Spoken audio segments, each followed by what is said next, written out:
하나님의 아들이 사람의 아들이 되어 우리와 함께 하신다. 예수님이 동정녀 마리아에게서 나심은 기적 중에 기적입니다. 고난받으신 예수님만이 고난받는 우리를 위로하고 도우신다. 예수님이 고난을 받아 십자가에 못 박혀 죽으심은 사랑 중에 사랑이지요. 예수님 무덤에서 살아나셨다. 예수님 죽음을 이기셨다. 예수님이 죽은 자 가운데서 다시 살아나심은 우리에게 능력 중에 능력이다. 더욱이 부활하신 예수님이 승천하셨지요. 다시 오리라 약속하셨고, 예수님이 하늘에 오르사 심판하러 오시리라 우리에게 소망 중에 소망입니다. 우리 함께 하실까요? 하늘에 오르사 전능하신 하나님 우편에 앉아 계시다가 심판하러 오시리라. 사도신경은 모두 12개의 진술로 구성된 신앙 고백이지요. 그런데 크게 5부분, 성부 하나님, 성자 하나님, 성령 하나님, 교회, 그리고 성도입니다.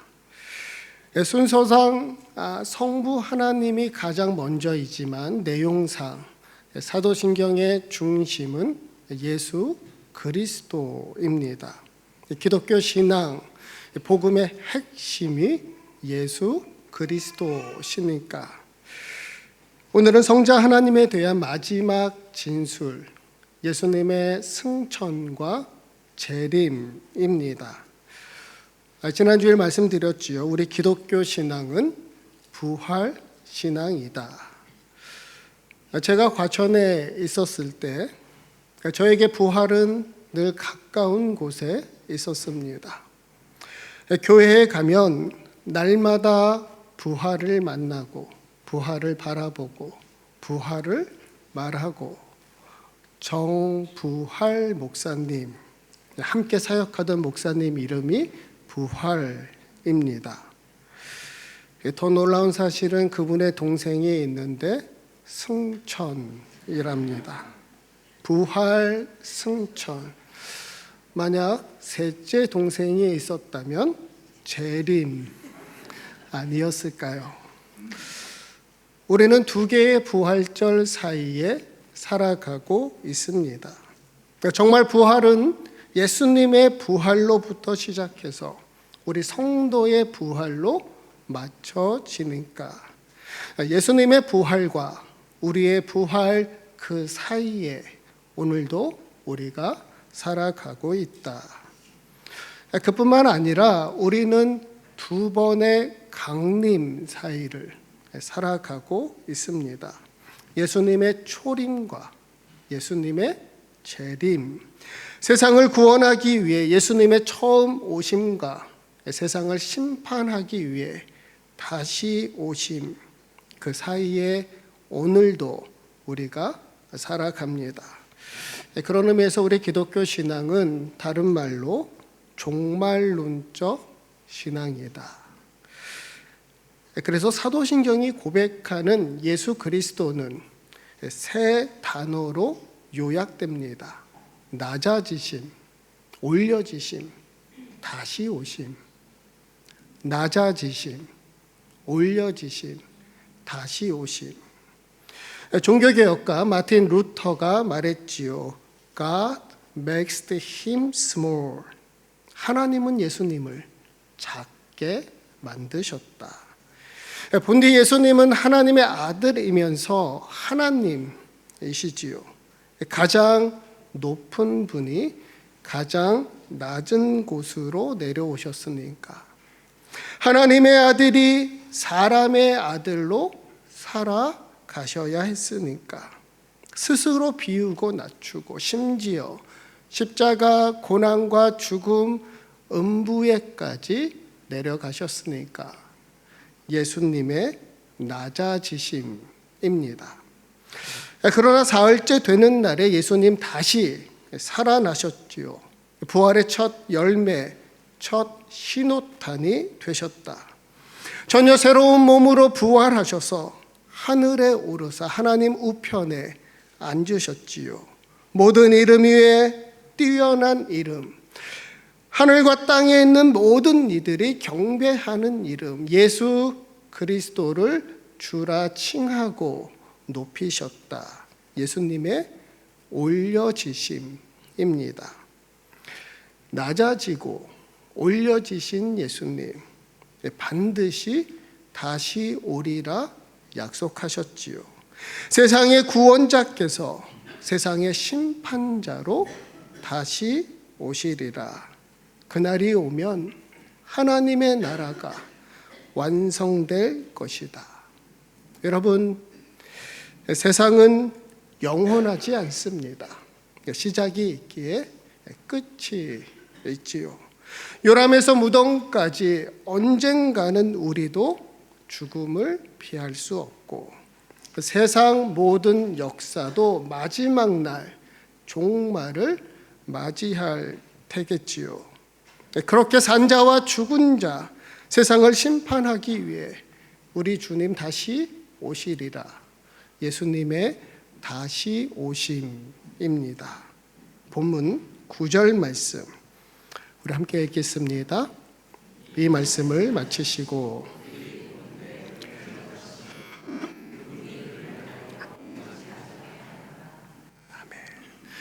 부활하신 예수님은 40일 동안 제자들 또 여러 사람들 앞에 나타나셨지요. 절망하고 두려워하던 그이들 찾아가 위로해 주시고, 부활 신앙으로 거듭나 부활 소망 품고 부활 능력으로 살아가게 하셨고, 마침내 하늘에 오르사 하나님 우편에 앉아 계신다. 마가복음 16장 19절 말씀, 이제 주 예수께서 말씀을 마치신 후에 하늘로 올려지사 하나님 우편에 앉으시니라. 여러분, 하늘로 올려지사, 여기서 하늘은 단순히 땅에 반대되는 개념이 아닙니다. 영어로 sky, 공간으로서 하늘이 아니라 heaven, 영역으로서의 하늘, 다른 말로 말하면 하나님이 계신 곳이 하늘입니다. 그러니까 하늘에 오르셨다는 것은 하나님이 계신 곳, 하나님에게로 돌아가셨다.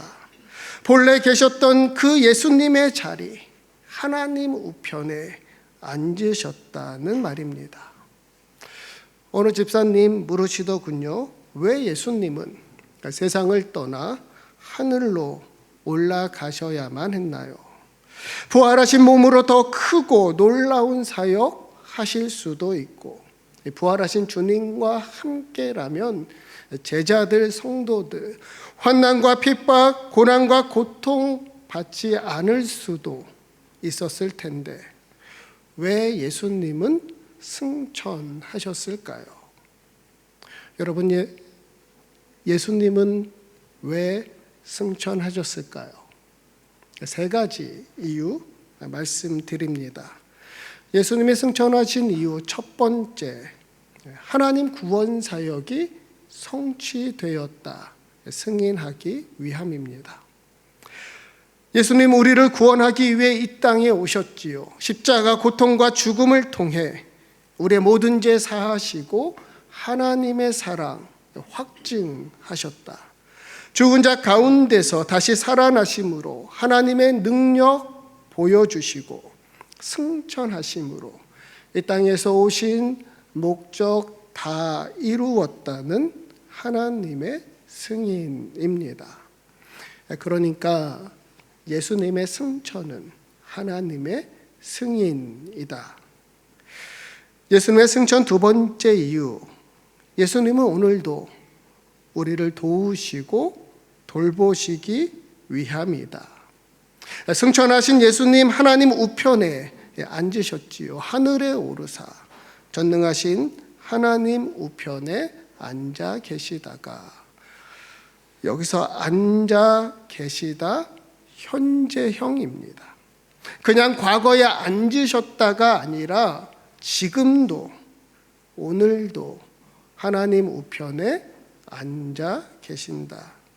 더욱이 하나님 우편은 하나님의 영광, 권능의 자리입니다. 하나님의 모든 권한이 승천하신 예수님께 위임되었고 King of Kings, 왕 중의 왕이 되어 지금도 세상을 다스리시고 우리를 도우시고 돌보신다. 무엇보다 하나님 우편에서 우리를 위해 중보하십니다. 로마서 8장 34절 말씀 우리 함께 읽겠습니다. 누가 정죄하리요?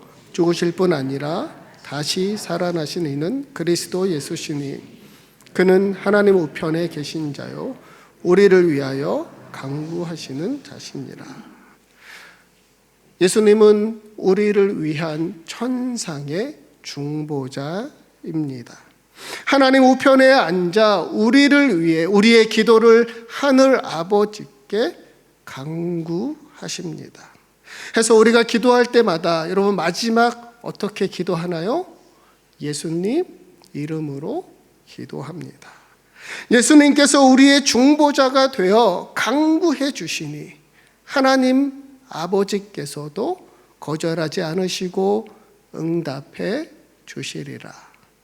예수님 말씀하셨지요. 요한복음 14장 14절 말씀 우리 함께 읽겠습니다. 내 이름으로 내가 행하리라. 예수님의 승천은 예수님의 승인이다. 예수님의 승천은 우리를 위함이다. 그리고 예수님의 승천 세 번째 이유, 우리에게 천국 소망을 주시기 위함입니다.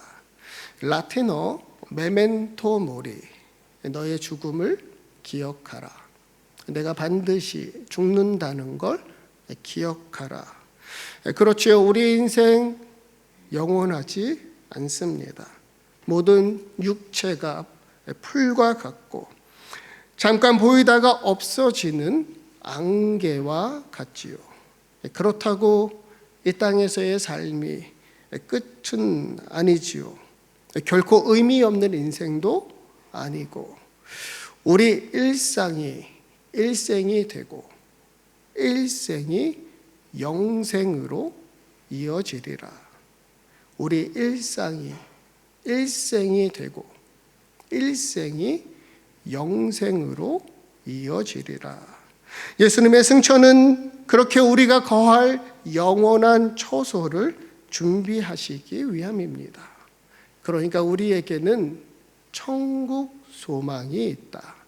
우리에게는 돌아갈 하늘 고향집이 있다. 요한복음 14장 1절 2절 말씀 우리 함께 읽겠습니다. 너희는 마음에 근심하지 말라.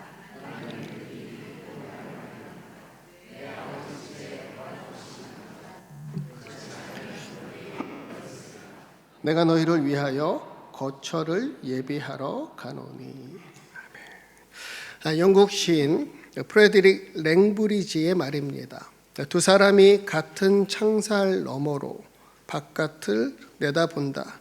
한 사람은 땅의 진흙을 바라보고 다른 사람은 하늘의 별을 본다. 같은 창살 너머 바깥을 바라보는데 한 사람은 땅의 진흙을 바라보고 한 사람은 하늘의 별을 본다. 우리 그리스도인들이 세상 사람과 다름이 여기에 있지 않을까요? 우리는 진흙 같은 세상 속에서도 하늘을 바라보며 살아가니까.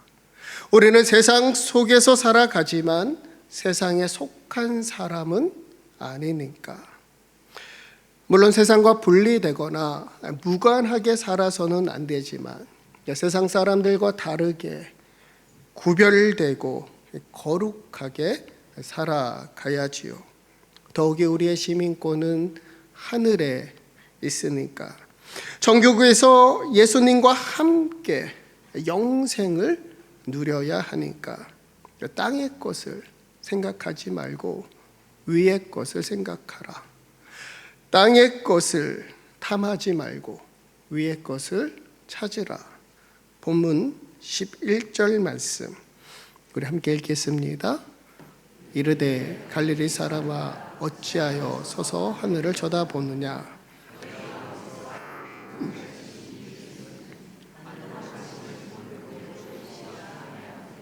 아멘. 하늘로 가심을 본 그대로 우리 예수님 다시 오시리라 하여 우리는 믿음으로 고백합니다. 저리로서 산자와 죽은 자를 심판하러 오시리라. 여기서 심판하러 오시리라 미래형입니다. 약속입니다. 우리 기독교 신앙은 이 약속의 말씀을 믿는 종말론적 신앙입니다. 2021년 개봉한 영화 Don't Look Up, 하늘을 올려다보지 마라. 또 다른 말로 말하면 위의 것을 보지 마라. 지구 종말에 관한 영화입니다. 실제로 영화 같은 재난과 재앙이 지구촌 곳곳에서 일어나지만 Don't Look Up, 사람들은 그런 불편한 진실과 대면하지 않으려 하고 애써 외면하거나 무마하려 하지요. 그러다 영화는 끝내 지구 종말을 고하며 우리에게 이렇게 말하고 있는 것 같았습니다. Look up, 하늘을 올려다보라. 위의 것을 생각하라. 위의 것을 찾으라.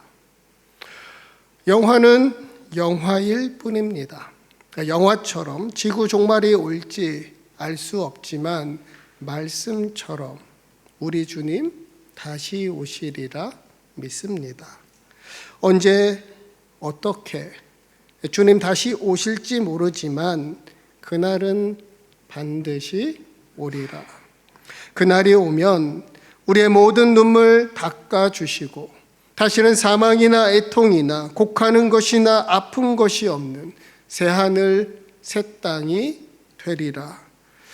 그러니 우리가 아까 함께 찬양했던 것처럼 마라나타, 주님 속히 오소서, 그렇게 우리는 예수님의 재림을 기다리는 소망 공동체입니다. 그런데 예수님의 재림이 지연되고 있습니다. 정말 오시리라 믿었지요. 그것도 곧 오시리라 생각했습니다. 그런데도 주님은 아직 오시지 않았지요. 어느 청년이 묻더군요. 목사님, 정말 예수님은 다시 오실까요? 여러분, 예수님은 정말 다시 오실까요? 그 옛날 사도 베드로도 동일한 질문을 받았나 봅니다. 이렇게 사도 베드로가 대답합니다. 베드로후서 3장 8절에서 10절까지 말씀 우리 함께 읽겠습니다. 사랑하는 자들아, 주께는 하루가 1000년 같고 1000년이 하루 같다는 이 한 가지를 잊지 말라.